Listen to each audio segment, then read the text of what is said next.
Hey everyone, welcome to the Wolverine Buzz. Welcome to the new semester. We're glad to have you here listening to us. My name is Anila Govada, and I'm one of the podcast hosts who will be doing Wolverine Buzz this year.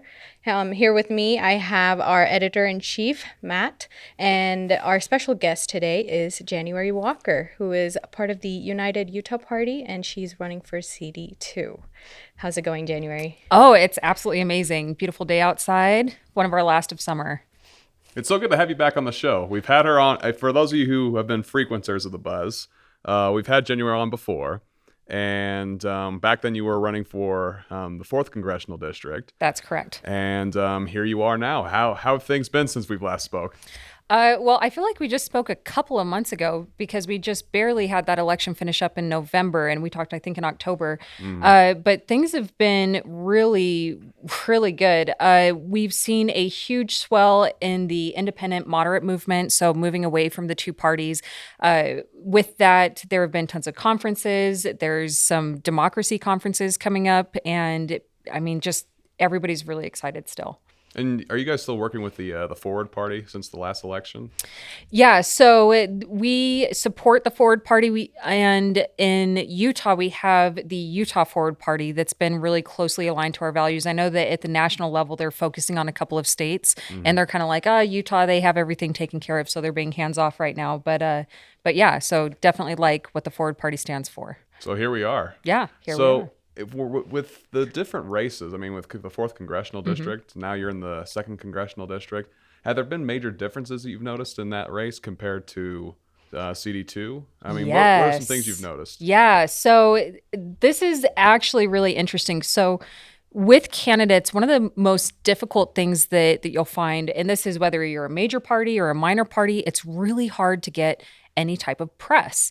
And a big difference between District 4 and District 2 is District 2 is hungry for knowledge on these candidates, like who is actually running.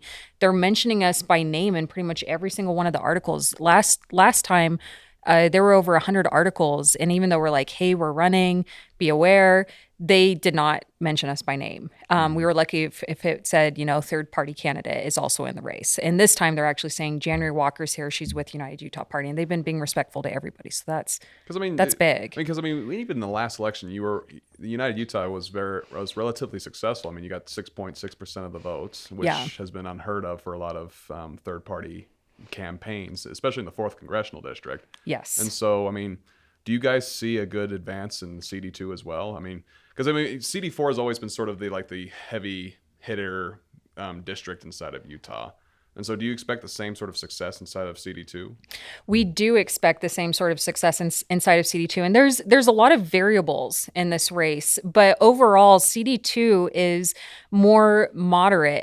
And when I think of moderate, I kind of think of people that are focused on policies for education, for economy, for ethical government, as well as the environment. So those are kind of the things when we think of moderates. Those are what they look at, and especially down south where you have all of those. What do you call it? All the Red Rock country and all the national parks. So they're really big on environment and water down there. And so you're seeing kind of this movement and this trend towards that area. So I think that this district may show up a little bit more than other districts have in the past. Absolutely. Yeah. Well, it's going to be an interesting race in general. I mean, we've already had a lot of things happen, broadly speaking, in CD2. I mean, with Chris Stewart retiring and everything like that, the special election coming out of nowhere. I mean, I was interning for Senator Lee over the summer, and so, I mean... Oh, no way. Hearing that and hearing the stuff that was going inside on the office about that, it was just... I mean, it's just interesting to watch since then, and so, I mean... But it's interesting to have you here and have the campaign. I'd love to hear more about your policies here. Anila, you had a few questions on that, right? I did. On your website, one of the policies that you mentioned was how you talk about the First Amendment and how you disapprove of limiting information and books and so on. I want to know, where do you think that problem is taking root at? The problem of limiting access to information. Yeah. I think that is definitely happening in our schools. Easily, hands down, whether it's the curriculum that college students experience or, through high school, middle school, down to grade school, it's a question of what is appropriate. But at the same time, by saying, well, this isn't appropriate and this isn't appropriate, people are infringing on knowledge and people's rights. And when I say that, it's more, I believe that every person has a right to information and correct and accurate information. We shouldn't be limiting that because it's harmful to our societies. And when we prevent people from having the information that they need, they will repeat past mistakes, and we don't want to have that happen. Yeah. So, and what steps have you taken to fix this problem? Yeah, absolutely. So the first step really is taking a stand on it, because people have not been doing that. They've kind of been wishy-washy and saying, well, we don't really want to upset the system or get a black eye from saying, hey, I support information and education, whatever that happens to be. And so that's the first step there. The second thing is that I have actually, should I say this? I'm going to say it. I'm going to let you know what we've been working on. So we've been working on creating policies that the actual population can vote on. So these are voter initiatives. Instead of saying, hey, the people up on the hill, they get to decide everything for the entire state, there's ways that your voice can actually be heard directly. And so through these initiatives, one of them that we're working on is specifically not to ban books inside of Utah. There's no reason to ban books, right? Because we saw this recently where they took the same law of banning books and applied it to the book that they didn't want to be banned, which was the Bible. And then they said, well, next on the list is the Book of Mormon. Of course, that's been turned over a bit, but to not ban any books would be most appropriate. And so going through collecting signatures for that is going to be coming up once we've refined that draft a little bit and have it finalized. That's amazing. That's interesting. And I want to talk to you a little bit more about this because, I mean, you're running for candidacy. I mean, you're involved in politics. Have there ever been points where you were afraid to say something? Because, I feel like, especially in this atmosphere that we're in with a political environment, where a lot of times it's hard to say certain things just because someone might get offended or anything. Are you afraid to offend someone, or that's fair game? This is a gift of politics. I would say that politics doesn't have many gifts for the people that get involved in it, but one of them is you know who you are. You learn who you are, or you learn who you are before you run. And during that process, you lose fear of sharing information about yourself. And if you don't lose fear of sharing information about yourself or who you are, then chances are you don't actually know who you are, and you can be influenced by anything or anybody because you're always trying to aim for that people pleasing. Mm-hmm. But for me, there was a time when I was afraid, and this was specifically back in 2020, because people want to be accepted. Right? We want to be accepted. We want to know that we're not hated. That's part of the human experience, right? We evolved in that way. And so with that, there was a time, but that time is long past. Absolutely. Yeah. So you could ask me anything and I'd be comfortable answering it. I'm sort of reminded of that. I don't know if you ever saw Designated Survivor, but the actor who plays the president in that film sort of related how the third season was sort of about how the president goes from saying what's good for the country to what's good for me. And there's certain things he hides about himself in order to get reelected and so forth. And I feel like that's sort of general when it comes to the political environment that we're in, just because you have a lot of people just sort of, people are people. And it seems like social media will just go after someone right after the canceling culture we talk about. But that's interesting. It's so sad and disappointing. I would encourage this of anybody. Be true to yourself, even if it's hard. Even if other people, don't believe in you or aren't paying attention or whatever it happens to be, definitely be true to yourself, because life is not worth living if you're pretending to live by somebody else's standards. Amen. Yeah. We're in Utah. And I saw this on your website, and frankly, I think it'd be a really cool thing to talk about. And that's water. We're in a desert. Yep. We love water is very hard to come by in a desert, and it seems like more and more every year we're having a big drought. I mean, we had a good winter this last time around, but We did. but you can't always count on that. So we were looking on your website, and you mentioned hydrofluming. Yeah. I just want to ask you. I searched everywhere and I couldn't find much on it. What is hydrofluming to you, and how would that apply for your policy at helping droughts here in Utah? Absolutely. So hydroflume technology is essentially streamlining the water to the plant that it needs to go to. And they practice this technology in Afghanistan. So they have a very similar climate to us, a lot of that rockiness, not always having an abundance of water or plant life. And they found, I think it was 12% that they increased their water, not consumption, it was their they saved a chunk of water, and 12% doesn't sound like a lot, but when you don't have much, every drop means something. So with that, there's technologies that you can attach onto that. Like, I'm a huge advocate for blockchain technology, where you can actually trace where the water is going and everything. So everything plays a part, but it's just time to revamp how we live. There's no reason to keep using water in the way that we have been, whether it's abundant or not. And how would blockchain fit into that? So you mentioned tracking down like where Yes. water's going and things like that. Yeah. How would that work inside that policy?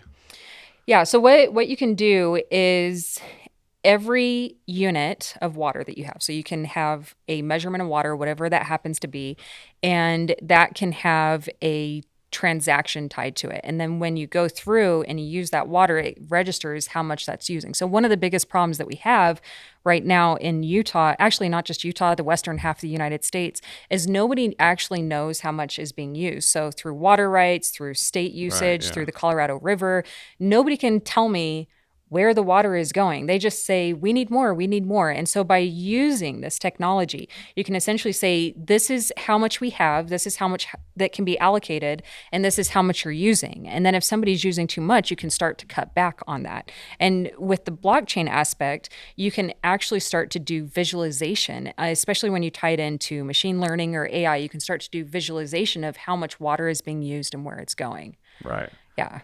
I mean, I feel like blockchain has been like a cornerstone of your campaign. It seems like a lot of your policies do sort of fall into with blockchain technology. One of the other things that you advocate a lot for is on voting technology. Yes. How would blockchain fit into that sort of that realm of policy making?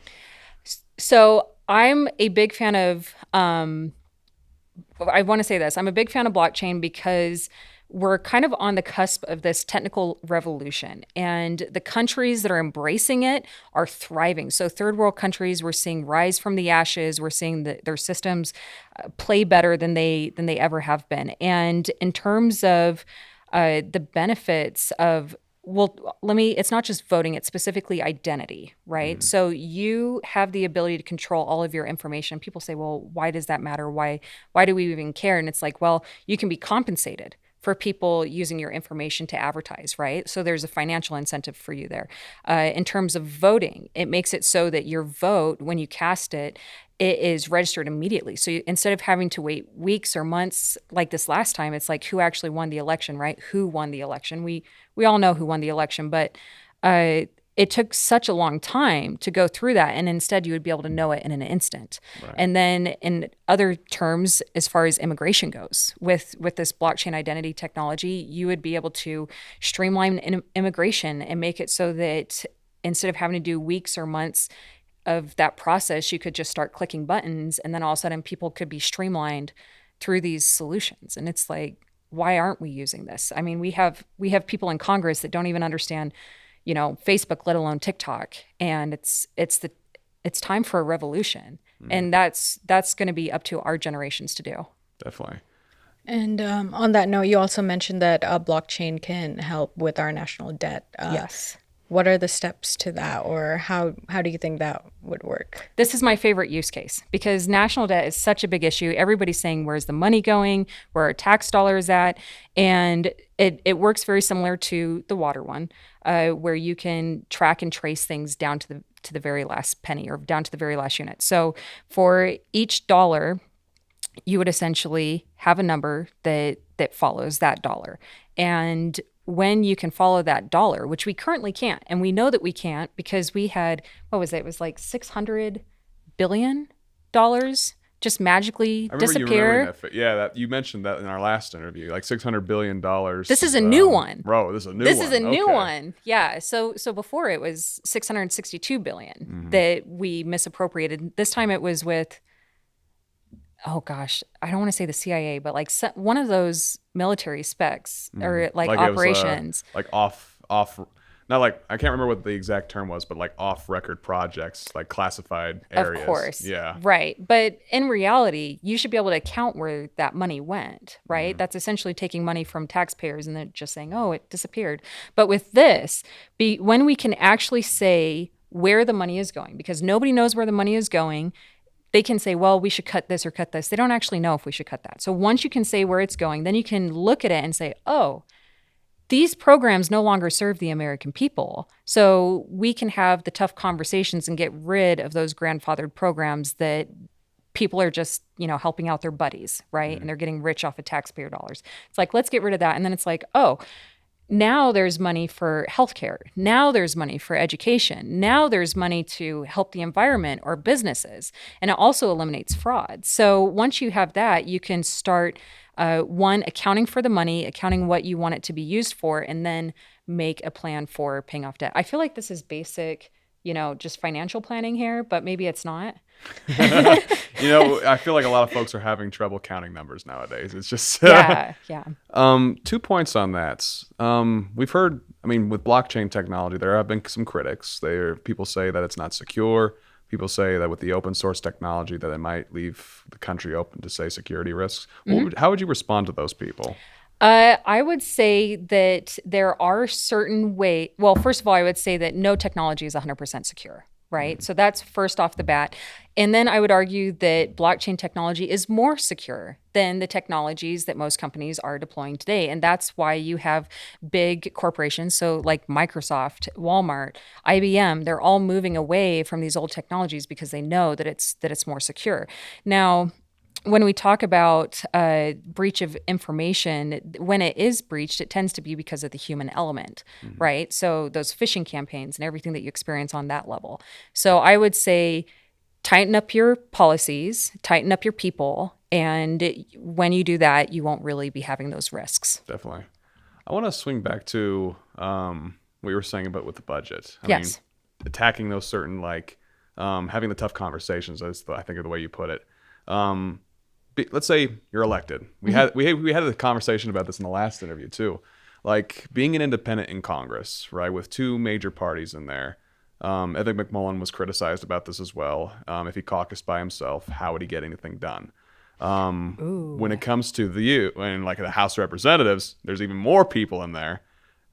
When we're having tough conversations where there's a big lobbying group behind some of these programs, what would be your tactic to essentially go across the aisle, both sides, as a matter of fact, and try to have those tough conversations when there are a lot of lobbying programs that are like, this will never be done as long as I'm alive. You know what I mean? Yeah, this is such a good question because what we've been taught has been if you are independent, you have no voice. You don't have any say or input. And it's because they try and design the system to take away your voice from you.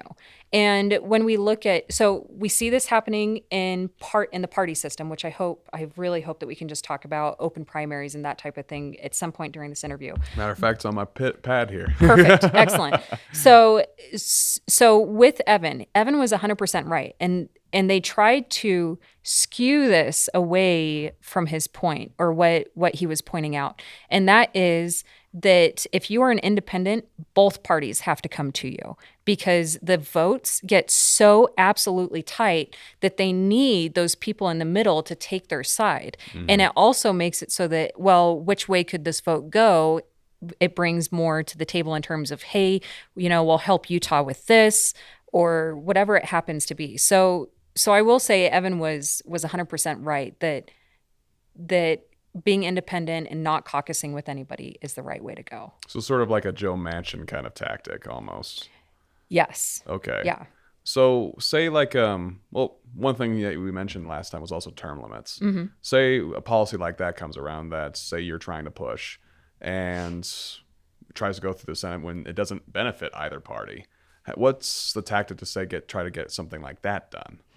Yeah. When it's not like a middle of the ground kind of situation, it's something that both parties are firmly against.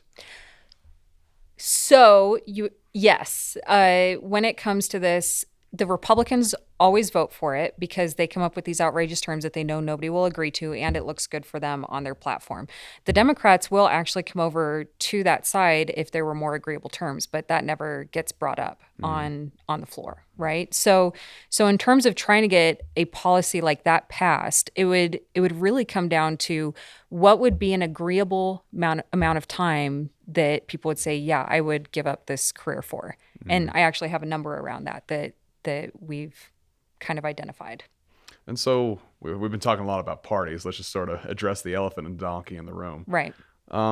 Let's talk about open primaries. I've seen a few of your TikToks about this. Yeah.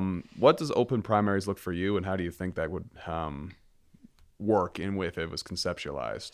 Yeah, first of all, I would hope people would step outside of the party system anyways, because it is broken and it's taking all of your options off the table. It's essentially allowing your neighbor to choose who they think that you should vote for on the ballot. That's all that the party system does and the delegates and the convention and the primaries.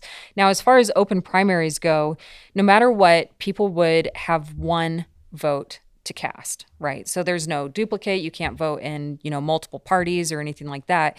But it essentially makes it so that the unaffiliated candidate, or not the candidates, the unaffiliated voters and the independent voters and the libertarians, the Green Party, everybody has actually a voice in who gets on the ballot. And it kind of weakens the gerrymandering that's been done on our state. Mm-hmm. So would your open primary look at something similar to like what Alaska's implemented, or say with Maine? I think Alaska has a really good model. Okay. Yeah. Okay, awesome. You have anything, Anila? I think you covered most of it. So I don't mean to be talking too much. No, it's fine. But I did want to ask you one thing, going back to the education part. On your website, you talked about how you wanted to implement steps about getting a high-paid part-time job system set up. Yes. I know a lot of parents are going back to school, and a lot of them can't really take care of kids and do a full-time job. So can you tell me what steps your party has taken to implement that and so on? So this is less of a party initiative and more of a January initiative. And there's some really good data behind it. So first of all, the reality is, by the number, by the metrics, by everything, the United States is no longer number one in the world as far as nations go. I don't think there's many people that would disagree with that. There's a lot of people that would get upset about it because we have a lot of patriotism surrounding it.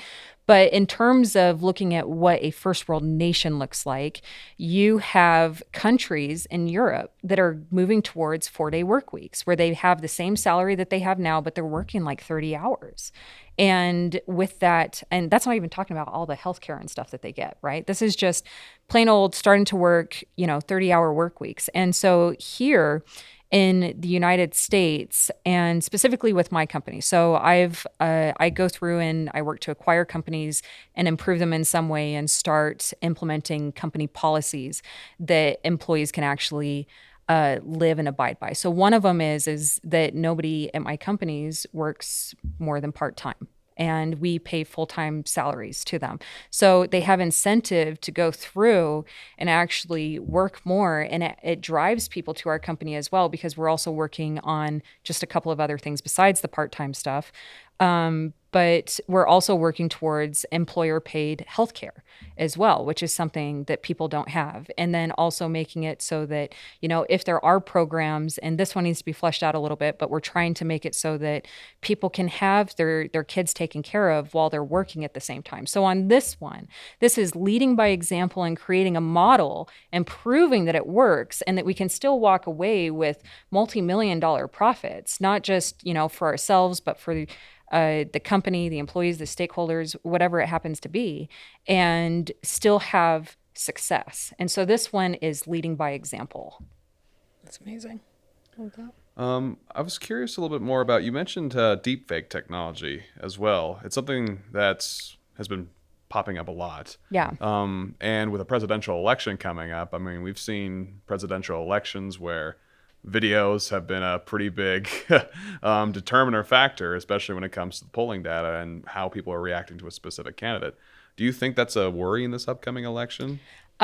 For this election that I'm in, or just in general on the presidential scale? In the election that you're in, and maybe, I mean, because in any case, one video is enough to sometimes tank a candidacy. Yeah. And even if it's real or fake. And so in your candidacy or in the general election the presidential election that's coming up in 24, do you see that as a major threat? Until we actually implement blockchain identity, we will not be able to fully check something, whether or not it's deepfake technology, and say, oh, this is real, this isn't real. Like there's markers there, but people will be fooled until they have something that they can check it against.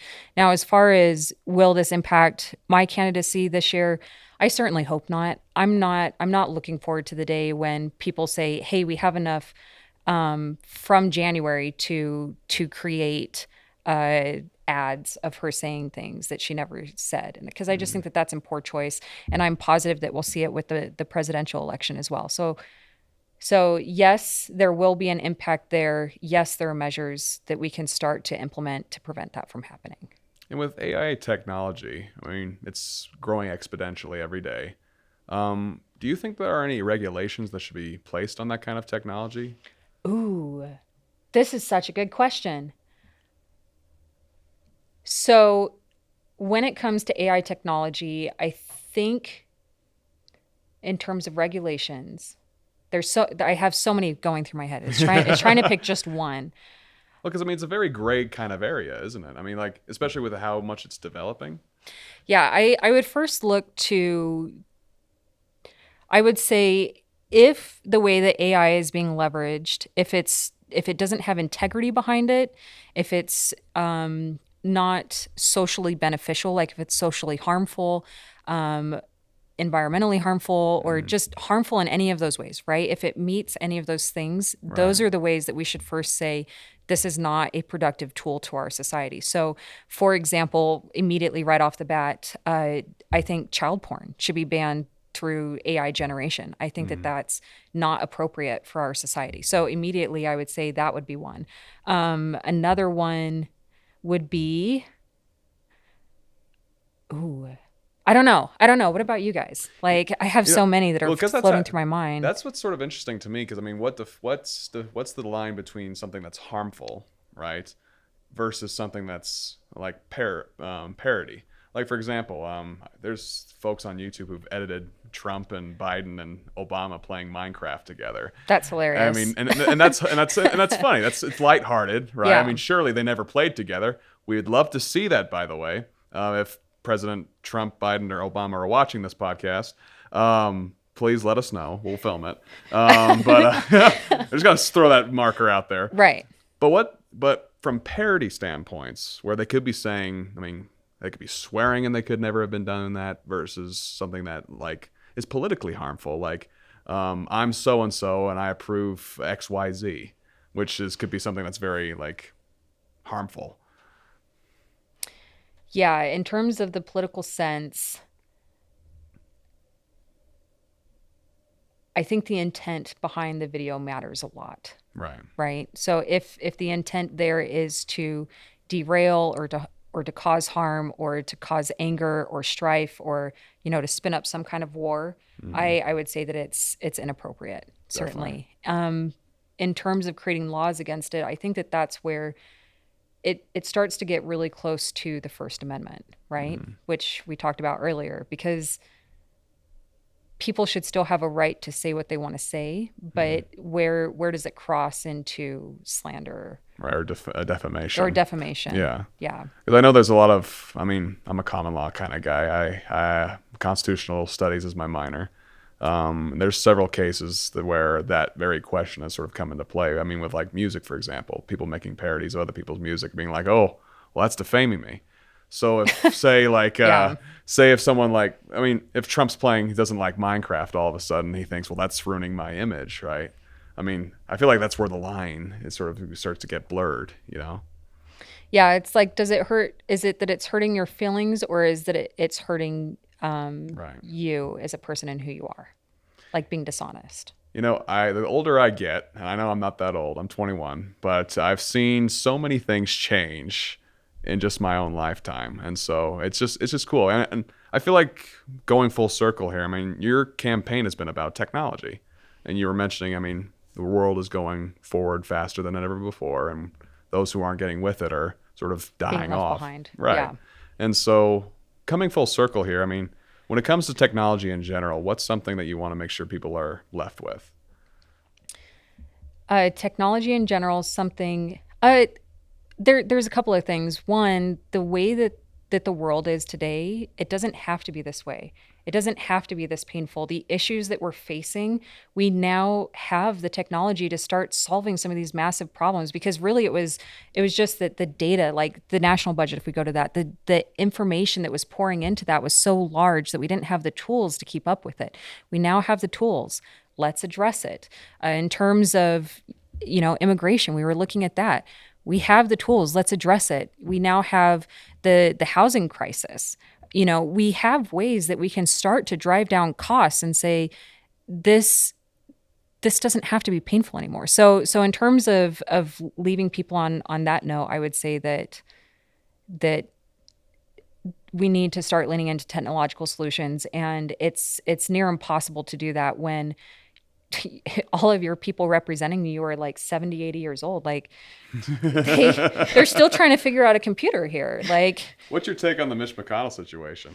I think it's really sad. I think as Yeah. soon as you start having health problems like that, you should be stepping down. And it's very bizarre to me. Like, well, there's a couple of levels of this. One, it's very bizarre to me that anybody would value power over populations that much, that they would stay in power that long instead of relinquishing it, right? Because, I mean, you also have Dianne Feinstein as well. I mean, still in Another the one. Judiciary Committee, they held up so many judicial hearings just for her to Right. get back to vote on them. Right. And I think that this is actually an instance where, because we're seeing this here in Utah. This is my opinion. Same with, Burgess Owens, right? He's like 60, 70 years old and his brain is mush, and they keep him away from everything, but he keeps pushing all these policies. They're just using these elderly people. It's elder abuse at this point, because who's driving them? It's not them. They're not coherent anymore. They're done. They have other people behind them that are driving them and what to say and ushering them and telling them what to do and when. So, it's just not appropriate. Do you think there should be like an age, not age limit, but an age maximum? I've gone back and forth on this personally, and the reason is because I do think that people should be represented. They deserve to have representation that matches their age group, right? But I also think that it should kind of somewhat follow the age of the population, right? If you have a large population that's younger, you probably shouldn't have people that are that old, like just dominating all the policies, because otherwise we end up like Italy does, or Italy has, where they have people that are young leaving the country. And we're seeing that even here in the United States, because the policies are hostile towards young people. They're hostile towards families. They're hostile towards growth. And so would you be more out to support something that was cognitive, maybe? Because, I mean, Cognitive would probably be closer. because not all elders are created equal, I guess, in terms of that. And so maybe on that sort of things would be more cognitive, or The caution that I would express with cognitive Right. is that if we deem somebody in our population not to be smart enough, right, we could be excluding them, even though that's like the average person. I don't think that society should only be driven by the intelligent. I think that it certainly helps, but if you're having brain aneurysms on stage, then maybe you shouldn't be ruling the country. Probably should reconsider and step back and be Yeah. like, you know what? I've had a chance. Right. I've had a good ride. Yeah, exactly. I think Mitch McConnell, he was quoted as saying he was more stubborn than mule piss, is what he said to the reporters one time. Wow. And so, you know what? I can respect that at least. My family's from the South too, so there's a lot of tough old souls out there. Absolutely. But coming full circle now, Okay. we got 44,000 students here on campus, some of which are in CD2. What is your message to them, and as they consider who they're going to be voting for in the special election, as they consider who they want to represent them? What is your message to them, and what do you want them to know about you? So I would say for the people that are listening in around this election, you have a unique opportunity. You have a lot of candidates that you can choose from. This is pretty much unheard of. We started with over 20. And with that, who you pick will be a major factor in decisions going forward for however many years.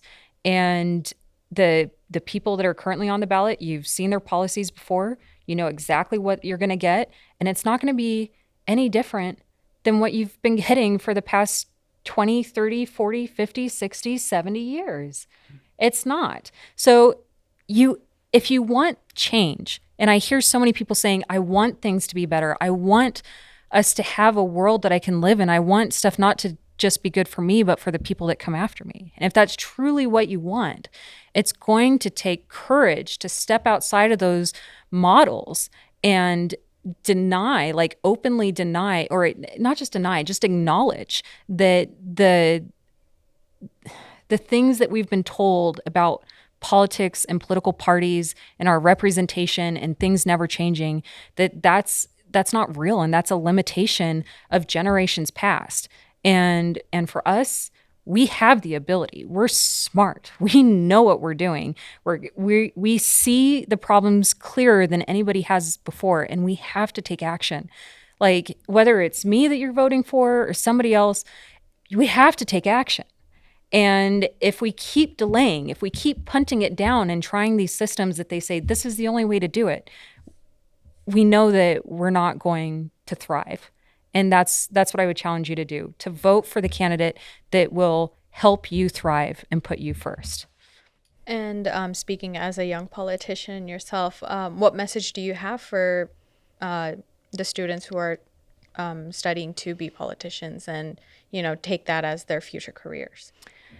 The number one thing that you need if you are going to get involved in politics is to know who you are and know what you stand for, and to be able to put reasons behind why you believe what you believe. And don't just go with, the first reason that you have, like actually flesh it out and challenge your assumptions.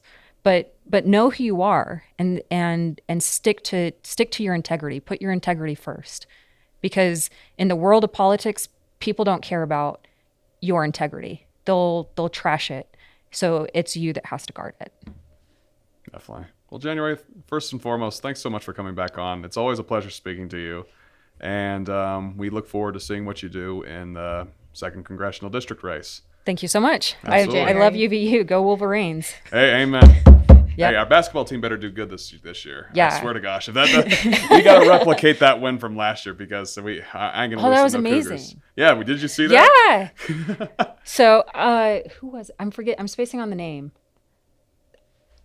Okay, this is embarrassing. I'll have to go back and look up the name of the person that I was like, wow, that was an amazing shot. So that's very vague, but that's the level at what I saw. So it was just a video on TikTok. Cougars, we're coming for you. All right, Let's do it. You ain't gonna make it this year. Well, thank you, January, for joining us. And thank you, Wolverines, for tuning in with us and watching this interview. Go and make sure to follow January on all her socials so you can follow along with her campaign.